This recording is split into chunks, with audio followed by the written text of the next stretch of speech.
go ahead and get Zach about my villa. Just go ahead and get him out. Like, on behalf of my girl Kata, I'm tired. All right, I'm tired. They go to the hideaway. Y'all was already freaked out from day one. Y'all get in the hideaway. Y'all do the do, right? The sheets weren't even dry before you asking that girl how you feel about us still being open for if a bombshell happens to come in. What? Okay. So you want to stay open, you want to keep exploring. Cool. She wasn't feeling cool about it, but she said, "Okay, cool." Then now we get out and you got a problem with how she having too much fun with Caleb in the challenge? It's a challenge. Everybody's having fun. That's the point, right? Okay. You got an attitude when the girl saved Caleb instead of Gabe, right? To the point where you didn't only tell Caleb that he needs to do his big one and talk to all the girls in the villa, including Kata. But then when you confronted the girls, straight up told the girls that each one of them better be having a conversation with Caleb since they saved him. Then when Caleb pulls Kata for a chat, now you got an attitude. How is this? You see how it's not clicking? Now you got an attitude. So then when she comes back and she wants to have a conversation, you got an attitude. You dodging her. You want to talk to your BFF Bryce more than you want to talk to your girl. Okay. She gives you a moment to cool off. Then she comes back and she's like, "Can we have a conversation? Because obviously your energy is still off." And you trying to blow her off talking about, "Oh, I'm having a conversation with everybody over here." Bro, if you don't get over here and talk to me, what is wrong with you? What is okay? Then you get to the conversation and you straight up say, "Oh, so we're open. So that's what we're doing. You're open to having more chats with Caleb. Was the chat good?" Yeah. Why would she lie? She had a good conversation with him. She plans on having more conversations with him. Why would she not? Y'all still open, right? Then you go with the tit for tat, and now, oh, okay, since you having conversations with Caleb, then how would you feel if I pulled Melanie for a chat? Melanie. In Corbin's voice, Melanie. Melanie. Melanie's not a bombshell.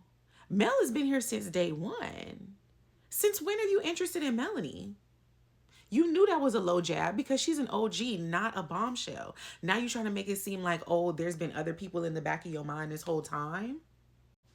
And you didn't even make my girl breakfast. You didn't even make my girl breakfast. Talking about, oh, you could go in there and make your own. It's crowded in there. I could maybe make you a pancake, but you could do it yourself. Patty! You doing too much. Then you get to Casa and now, oh, my whole plan is shot. Bro, get him out my villa. Get him out my villa. And you could take KC with him. I said what I said, okay? Because he been saying one thing to Anaya and another thing to everybody else. You annoyed with the soul conversation, so is we. So is Anaya. She keeps bringing it up because people keep bringing it to her.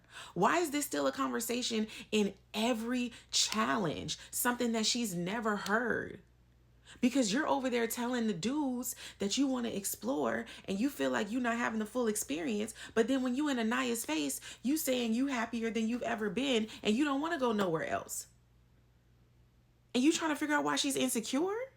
Bro, come on. Come on. And the thirst was so real when he got to Casa, it was stupid. You would have thought he was a dehydrated child that just jumped in the pool at SeaWorld. I mean, my goodness. The thirst was just ridiculous. And I hope that Anaya does her big one like she said. I'm on your side, girl. I'm on your side. I'm really hoping that when these 12 dudes walk in this villa, and I'm not even convinced that they that cute, but from the screenshots, I'm not really feeling it. But we gonna see. We gonna see what energy they bring to the villa. Hopefully all the girls do their big one because the boys surely did. They went in Casa and they are having the time of their lives. And I'm not going to front. The Casa girls is bad. They looking good. The Casa girls, it seemed like they filling in the blanks that the OG guys was looking for. But at the end of the day, I don't see no couple that's gonna make it past Casa, in my opinion. The only reason why Trinity and Bryce would make it is if neither one of them choose anybody. And that's still a cop out. I feel like they just keep choosing each other because it's the safe option. We've been saying that about Casey and Anaya, but it's Trinity and Bryce that's using the word safe options, in my opinion. Like, come on. I need the girls to just focus on who likes them. Whoever is giving them whatever energy, they need to dive into that and explore that. Forget all the OGs. I'm tired. I'm tired. And the fact that Casa is a whole week, is this not like extremely long? I mean, I've only been in Love Island for 2 seasons, but I feel like a week is pretty long. My goodness. Like, I don't know. But the girls is going to sleep with makeup and boiling tonight, okay? Like, the fact that they got all did up just to watch the boys have fun, yeah. I'm hoping that they all wake up on demon time. I hope they all wake up ready to play the doggone game, because that's crazy.